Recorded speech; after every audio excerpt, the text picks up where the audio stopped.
My name is Clara Mason. I'm 65 years old. For most of my adult life, people referred to me as Rick Mason's wife. As if that was a title. As if that was all I was ever meant to be. Rick and I were married for 35 years. He's the vice president of a large investment group. A man of tailored suits, closed-door meetings, and carefully curated lies. He knows how to perform loyalty in public and betrayal in private. I knew. I always knew. But knowledge isn't the same as readiness. You can know something and still not be ready for the day it crashes into your chest like a freight train. So I waited. I waited for the freight train. What he never understood, what none of them ever understood, is that some women don't scream when they're betrayed. We don't throw wine or pack a suitcase or run. We watch. We make notes. And we wait for the moment when everything folds quietly, neatly in our favor. Rick never came to my wellness retreat. Willow Haven, that's what I named it. A spa tucked into the quiet woods outside Charlottesville, Virginia. A place for people who need silence, privacy, and luxury. He thought it was my hobby. What he didn't know, what I made sure he never knew, is that I owned it. All of it. Bought it 10 years ago through a private trust, with the kind of care you use when you're building an escape tunnel under your own life. I was never just the wife. I was the architect of my own safety net. He just never thought to look beneath his feet. And then, on a Friday evening in early spring, Rick checked in. With her. I was in my office, reviewing next week's inventory report, when my assistant texted me. Clara, we just checked in a Rick Sloan and a guest. VIP suite. I assume you'll want to know. At first, I thought it must be a mistake, but I pulled up the security feed anyway, and there he was, Rick, gray at the temples now, wearing that smug half-smile he always thought made him look younger. He opened the car door for her, a young woman in a burgundy silk dress and heels too high for the gravel walkway. She touched his arm. He laughed. I didn't. He had no idea the floors he walked on were chosen by me, that the scented oil in the lobby was my blend, that the initials on the linen robes, CM, weren't the name of the spa. They were mine. He had no idea he'd walked straight into my sanctuary. While he poured champagne in the suite and told her she deserved the world, I watched him on the monitor. Calm. Still. I sat with a cup of green tea growing cold in my hands, and a memory of the anniversary ring he once gave me. Not real silver, not real love, but it sparkled enough to fool the world. I stood up and gave one instruction to my staff. Prepare private dining room 9. I'll greet the new guests personally. Room 9 isn't listed on the public menu. It's hidden behind a sliding wall, soundproofed, reserved only for those I choose to be seen. Tonight I chose him. They arrived at 6:58. He wore a navy suit, no tie. She wore red lipstick and the kind of smile young women wear when they think they've been chosen. She hadn't been chosen. She'd been used. Like me once. But she didn't know that yet. They ordered caviar, oysters, a bottle of something French and expensive. She was leaning in, laughing softly. He was performing, playing the powerful man, the romantic. And then I walked in. I didn't rush. I didn't raise my voice. I walked to their table, looked directly at Rick and said, I believe you're sitting at my table. He turned. His mouth opened, then froze. And in that silence, that fragile, echoing silence, I saw it. The freight train had finally arrived. Not for me. For him. For a long moment, Rick didn't speak. His eyes darted from my face to hers, to the wine bottle, back to me, like he was still assembling a version of reality where this wasn't happening. Clara, he finally managed. Not hi. Not what are you doing here? Just my name, hanging between us like a question he didn't want answered. She turned slower. Her smile faltered. She looked at me with that cautious curiosity women use when they suspect they've made a terrible mistake but aren't ready to admit it yet. I gave her a soft, unreadable smile. The kind of smile a woman wears when she's already 10 steps ahead. I see you've made yourself comfortable, I said, gently brushing a crease from the white linen tablecloth. That suite you're in, the one with the lake view? I picked the curtains myself. They came from a textile maker in Tuscany. Hand-dyed. Rick blinked, confused. You're here? You work here? I let out the softest laugh. It wasn't cruel. Not yet. Just cold. I don't work here, Rick. I own it. He stared at me like I'd just spoken a language he didn't understand. He looked around the room. The marble floors, the fireplace, the staff who hovered just far enough away to pretend they weren't listening. Then back at me. I could see the storm forming behind his eyes. Not guilt. That would have been too human. No, it was fear. Fear of what this moment might cost him. Because, suddenly, this wasn't just an affair. It was a professional misstep. A miscalculation. He'd stepped into a landmine, thinking it was a vacation. "This is your place," she said, her voice smaller than before. "Like, really?" I turned to her slowly. "What's your name, sweetheart?" She hesitated. "Kayla." "Kayla," I repeated, nodding as if I were committing it to memory. "You work in Rick's department, yes? Mergers and acquisitions." Her eyes widened. She looked at Rick, confused and suddenly pale. That's when I knew she'd had no idea who I was. That Rick hadn't told her I was anything more than a distant wife in a silent house. She had no idea I was a witness. No idea I was the reckoning. I sat down at the edge of their table, folded my hands, and looked at him the way a chess player looks at a collapsing king. "You always underestimated me," I said softly. "You thought I was background. Scenery. A woman who arranged flowers and played the role." Rick opened his mouth, but I raised my hand slowly, calmly, and he closed it again. "You've had other women. I know. I saw the signs long before I confirmed them. But this," I glanced around the room, "this is something else. Bringing her here, to my sanctuary, my ground." The color drained from his face. I turned to Kayla again, who looked like she wanted to vanish into her wine glass. "Don't worry," I said gently. "I'm not here to ruin your evening. That's already been done." She blinked, not sure if it was an insult or mercy. Maybe it was both. Then I stood, straightened the lapel of my blazer. "You'll finish your meal," I said to Rick, "and then you'll pack your things and leave. Your stay is over." He stood up too fast. "Clara, wait. Can we talk about this somewhere private?" "Private?" I echoed, raising an eyebrow. "That's rich." His voice dropped. "Please." I leaned in just enough for only him to hear. "You stepped into my world, Rick, and now you'll play by my rules." Then I turned and walked out. I didn't look back. I didn't need to. I had just started a fire, and I knew it would burn all the way to the foundation. By the time I returned to my office, the staff already knew. I didn't need to say a word. That's the thing about small, discreet places that cater to powerful people. Discretion isn't just policy. It's an art form. And my staff? They're masters of silence, with sharp eyes. I closed the door behind me and stood at the window for a moment. The sun was beginning to set behind the trees, casting long shadows across the terrace.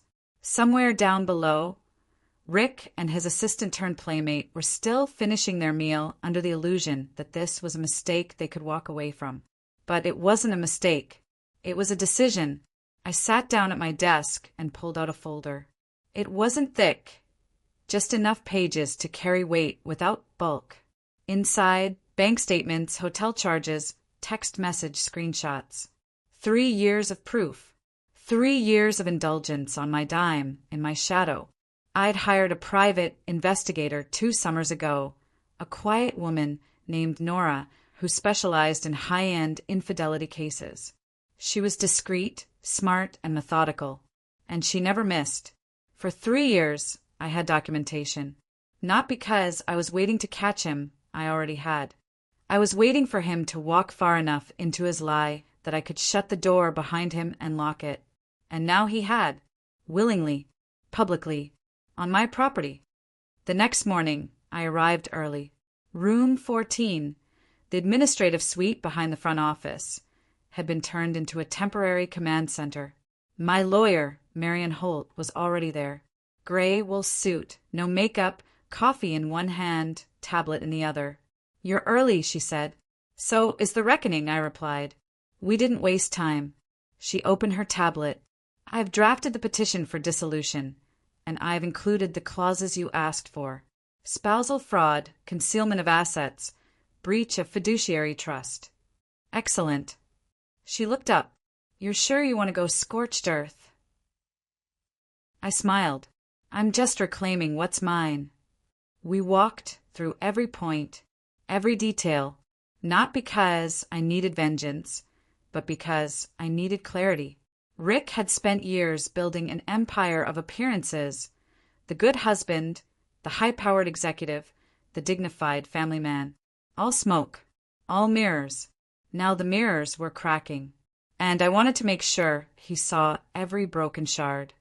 At noon, I had the front desk manager slip a sealed envelope under Rick's door. I didn't send a message. I sent paperwork. Let him feel the cold weight of real consequences wrapped in cream-colored linen stock. Let him see my name, my real name, not as an accessory but as a force. It wasn't rage. It wasn't spite. It was precision. I didn't want to hurt him. I wanted to end him, but not with drama. Not with screaming in hotel lobbies or late-night texts or public humiliation. I wanted to do it the way he'd always underestimated me. Quietly, like a knife between the ribs, so clean you don't feel the cut until the warmth leaves your body. By early afternoon, his bags were packed. Not by him, by my staff, neatly folded, zipped, and waiting at the back exit where unwanted guests are escorted out quietly, discreetly, dignity preserved only on the surface. Rick didn't show his face again until after sunset. I imagine he spent most of the day trying to figure out who I had become. But the truth was simpler than that. I hadn't become anyone new. He had just never taken the time to see who I really was. Around 6, he called my office. I didn't answer. He left a message, strained, polite, laced with the panic of a man used to being in control. He asked for a conversation. He asked if we could clear the air. The air, Rick, is already clear. It's you who's choking. I listened to the message once. Then I deleted it. Instead, I forwarded Marianne's final version of the divorce agreement to his corporate email, the one I knew he checked religiously. Subject line, final terms. The body of the email contained only one sentence. You will respond by Monday at 10 a.m. Silence will be considered acceptance. That evening, I had dinner with my daughter. She was visiting from Portland for the weekend. Had no idea what had happened. She thought we were just catching up. She asked about the spa renovations, the new sustainability program, the upcoming leadership conference I was speaking at. I answered easily, smiled, laughed, drank half a glass of wine. Not once did I bring up Rick. Not once did I let her see the storm that had passed through just hours before, because that was the final piece of it. He didn't get to steal my peace. Not even now. I had learned something powerful in these past few years. Silence, when wielded properly, doesn't mean weakness. It means command. And in that silence, I had taken back everything. Back in my room, before bed, I opened the safe behind the bookshelf. Inside was the original deed to Willow Haven. My name on the title, bold and sharp. I held it in my hands for a long time, not because I doubted myself, but because I wanted to remember this feeling. Not revenge, not victory, ownership of my time, my space, my life, all of it. Monday arrived like a formality. By 10 a.m., there was no response from Rick. Not a call, not an email, just silence, which, as promised, counted as consent. By noon, Marion had filed everything. The trust accounts were locked. Our joint finances dissolved. The house in Georgetown, the one he loved for its curb appeal and proximity to golf, gone. I'd owned that too, technically. He just never cared enough to ask how the mortgage got paid. The car? registered under my company's fleet. His corporate card? Deactivated the moment I contacted his firm's compliance officer with documentation. Not a threat, a statement of fact. By the end of that day, Rick had lost access to everything he believed he controlled. And I hadn't raised my voice once. It wasn't about punishment. I wasn't interested in theatrical endings or emotional closure. What I wanted was clarity, a clean cut, no room for rot to fester. Because if you give a man like Rick the benefit of the doubt, he builds a second life inside the first one. He builds it slowly, carefully, and then one day, you wake up a stranger in your own story. Not anymore. 2 weeks later, I stood at the entrance of the main lodge at Willow Haven. It was early spring, cool air, soft ground, everything blooming in silence. We were hosting a women's leadership retreat. 50 guests from all over the country. CEOs, founders, artists, writers. Not one of them had arrived by accident. I greeted each one personally, shook hands, looked them in the eye. When they asked about the space, the rooms, the details, the intention behind it, I told them the truth. This place was built for women who've outgrown apology. They understood. Later that night, as the last of the welcome dinners ended and the laughter began to rise in the halls, I sat outside with a cup of tea. No makeup, no mask, just me. There's a stillness that comes after you burn a false life to the ground. Not sadness, not grief, space. And in that space, something new starts to grow. A month passed. Rick didn't fight the divorce. He didn't negotiate, didn't show up to mediation. I think in his own way he finally understood that the performance was over, that the spotlight had moved and it wasn't coming back. I heard through someone, an old colleague of his who used to flirt with me at fundraisers, that Rick had taken a leave of absence from the firm. Some internal ethics review had been triggered. Apparently, dating junior employees while misusing company travel funds isn't as discreet as he believed. And Kayla? She disappeared, quietly, likely with a severance package and a non-disclosure agreement she barely understood. It didn't matter. She was never the point. Sometimes people ask me if I ever loved him. The answer is yes. But that's not the interesting part.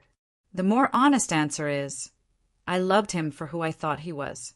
And when I stopped pretending, I stopped bleeding. Love doesn't excuse betrayal. It just makes the cut deeper. And when you heal from something like that, when you stitch yourself back together, you don't come out softer. You come out steel. A few weeks ago, I gave a keynote speech at a women's summit in Seattle.